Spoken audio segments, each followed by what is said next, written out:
I would like to call Dr. Mohammed Alawi from OAAAQA, Quality Assurance Expert, on the topic Future Skills at Schools Education. I'm Mohammed Alawi from the OAAAQA, the Oman Authority for Academic Accreditation and Quality Assurance of Education, which is currently responsible for quality assurance activities of both the school education and the higher education institutions. My presentation is on the future skills at the school education. To start, I will start with this introduction in order to introduce the topic of future skills in education. School education, the rise and the development of this sector has witnessed various eras from the first industrial revolution, where the current paradigm of schooling in buildings and within curriculum has started.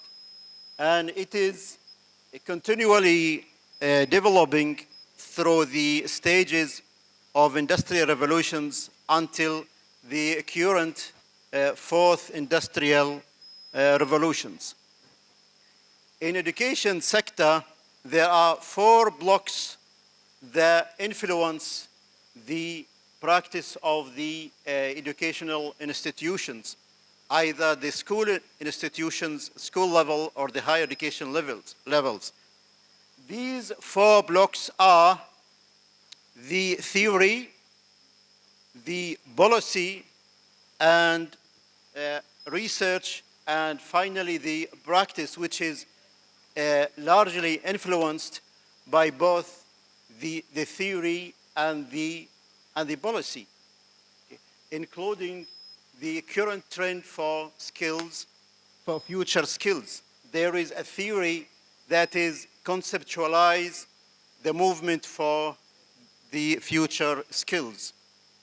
And now with the globalization, there is a massive policy borrowing as an impact of globalization, and also as an influence of research and theory creation from a comparative and international educational perspective. So to conceptualize the future skills, which are quoted in literature as the 21st century skills, these are 2 definitions from this resource, which is an overarching concept of the knowledge, skills, dispositions that positions need to be able to contribute to the knowledge society.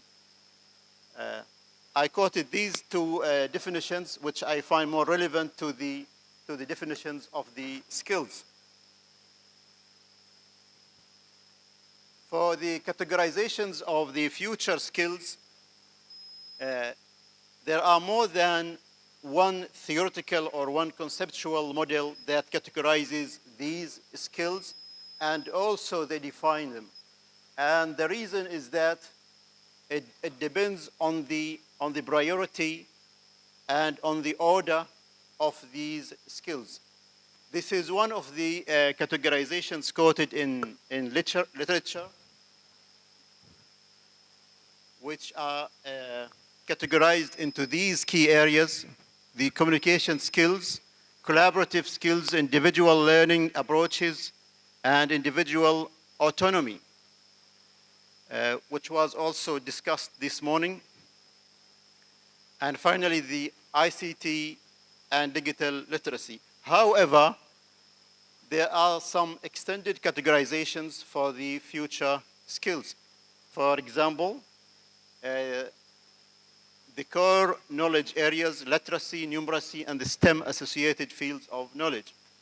And the personal attributes, the physical well-being and personal health, social and emotional skills, and even some they add this social citizenship and the cultural and creative expression.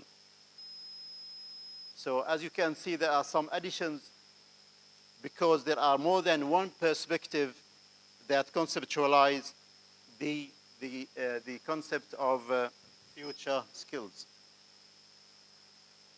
Okay. Considerations to the quality and relevancy of school education. Okay. This quote is from a very important resource, The Road Not to Travel, which I advise everyone to have a look at. It's available online, and it was launched by the World Bank in 2008. A human capital education development perspective, and is quality of education the missing link, the first factor in explaining the weak relationship between education and economic growth? Is the quality of human capital and the capacity of workers to innovate or adopt new technology?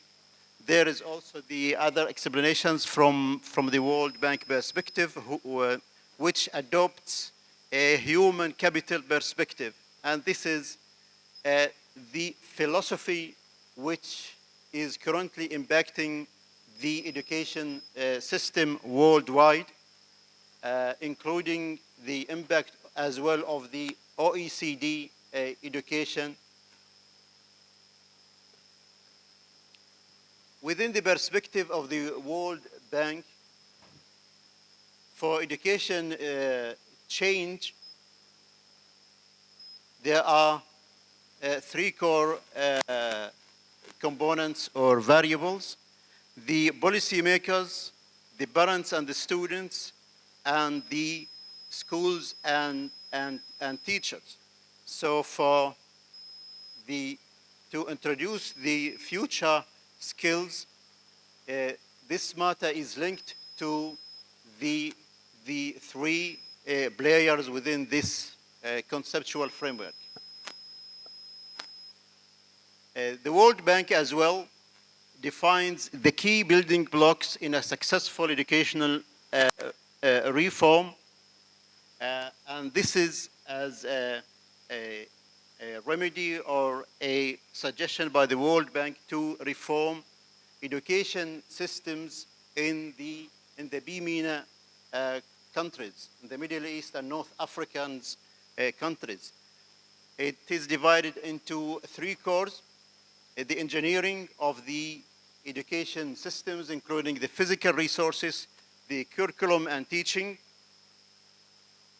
and the finance and the administration of the education system in order to improve it for a further quality education and more relevant to the labor. The second one is the incentives, and this includes proper evaluation and monitoring of the education systems at all levels, and the motivation and the rewards available to schools and to the staff, and the public accountability, which involves the voice at the national level and the voice at the local level. For details, I recommend you to read the resource which I said before. It's available online. All these components will lead to a successful education reform. So now I'll move to the school education sector in Oman. In the literature of education reform in Oman, there are 4 transitions in the history of modern school education in Oman.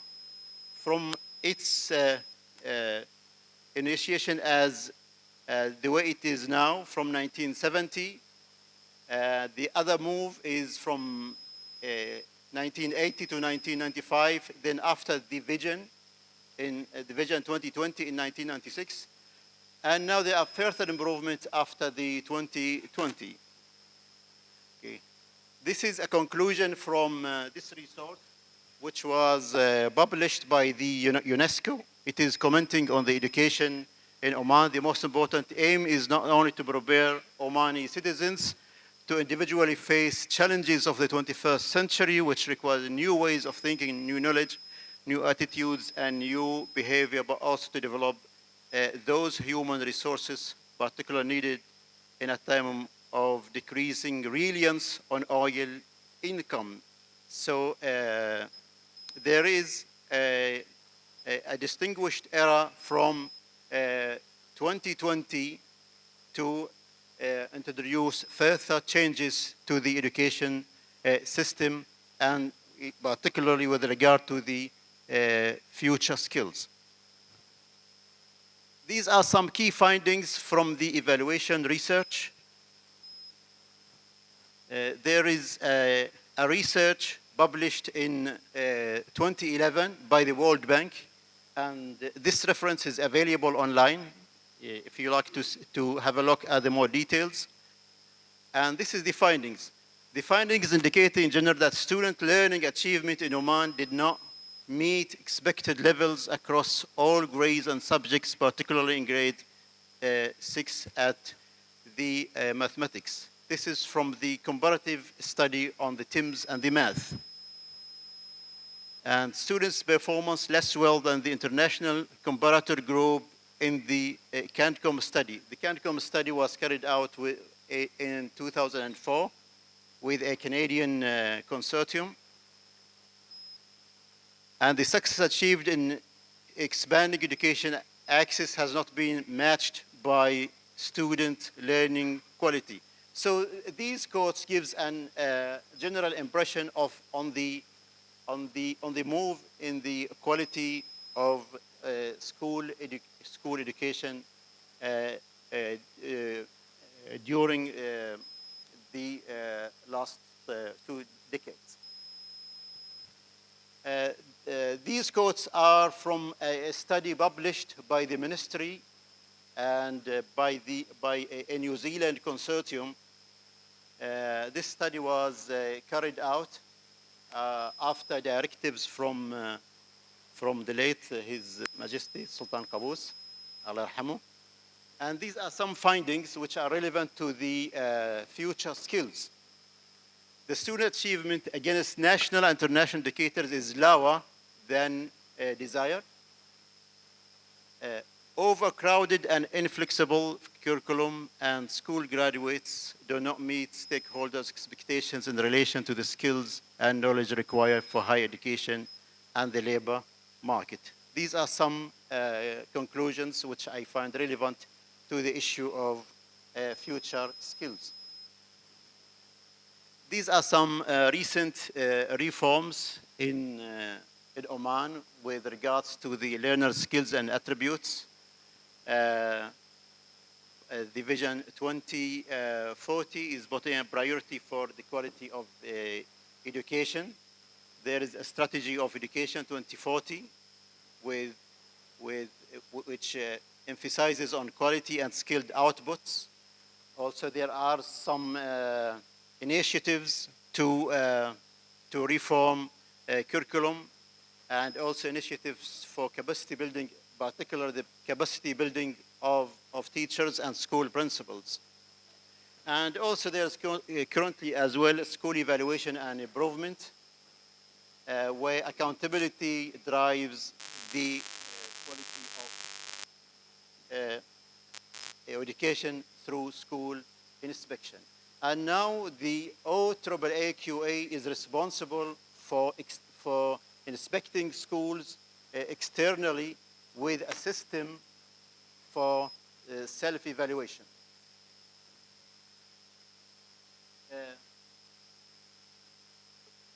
In Oman, we have our national framework for future skills.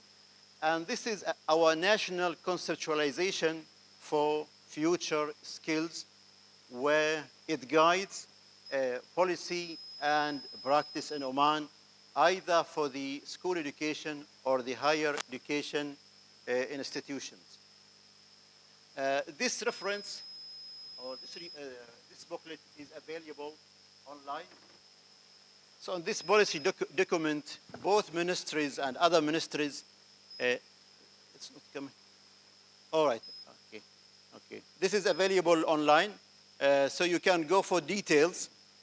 You can see the details.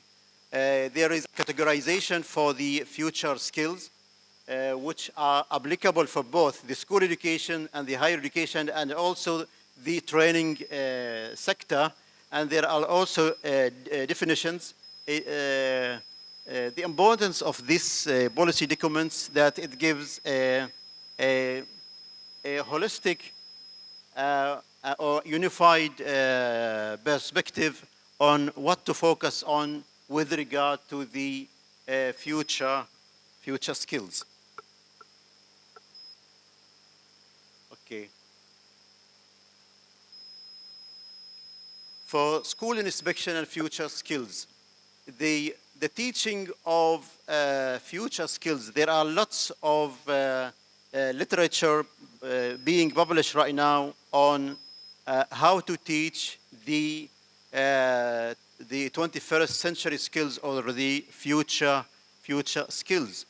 It starts with the definitions of the outcomes with regard to each skill within the framework. And within each domain, there are standards and indicators. And these standards and indicators, they vary according to the phase of the education, from the primary to the secondary. And the development of 21st century skills or the future skills, they are impacted by the age, and also the way they are assessed in the classroom. And when we talk about the assessment of the future skills, there are more than one way for the assessment of these skills. From the formative assessment that teachers do on a daily basis to the summative assessment that is done at the end of the school year or at the end of a whole phase of education. Maybe it is easy in theory, but in practice it is a bit demanding. Why? Because for any initiative in education, there are lots of inputs that should be changed to match the change in the processes being introduced in the school and in the classroom. And they require new teaching strategies being introduced and new ways of teacher supervision. So in reality, the education change is more complicated than it is expected by the policy makers. That is why the success of the education initiatives are not as successful in reality as they are initially perceived by the policy makers who initiated them. In particular, with regard to the provision of the key inputs, like the class size. They require a particular class size, particular learning environment, particular assistance for the teachers. If these variables are not available in a classroom or a school, we cannot expect outcomes that compete the outcomes of the education systems in the OECD countries, for example. That is why a comparative perspective, a national comparative perspective for how to introduce the 21st century skills is very important. The third point I want to talk about is the future skills within the Omani school inspection framework. Currently, the OAAAQA is developing a national framework for school inspection. And we have tried hard to instill these skills within the frameworks in order to drive the system to change and to adopt these skills.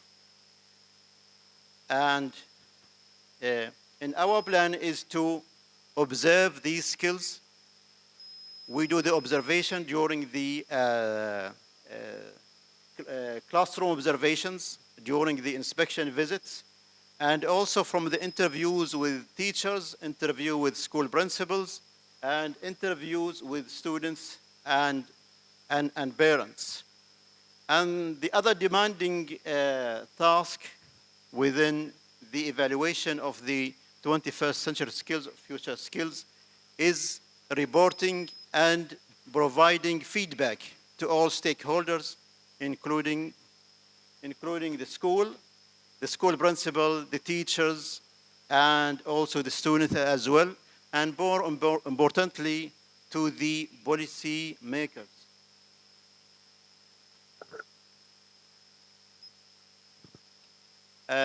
To summarize, I think the most important thing when we discuss future skills in what is so-called developing countries, we need a national perspective in both the concept of the skills and also the application and evaluation of these skills. I suggest you to read more in the World Bank report titled "The Road Not Traveled." It is a very important reference, and the data or the conclusion still valid. There is another World Bank report on the education in Oman, which is available online as well. And thank you for listening. Thank you, Dr. Mohammed.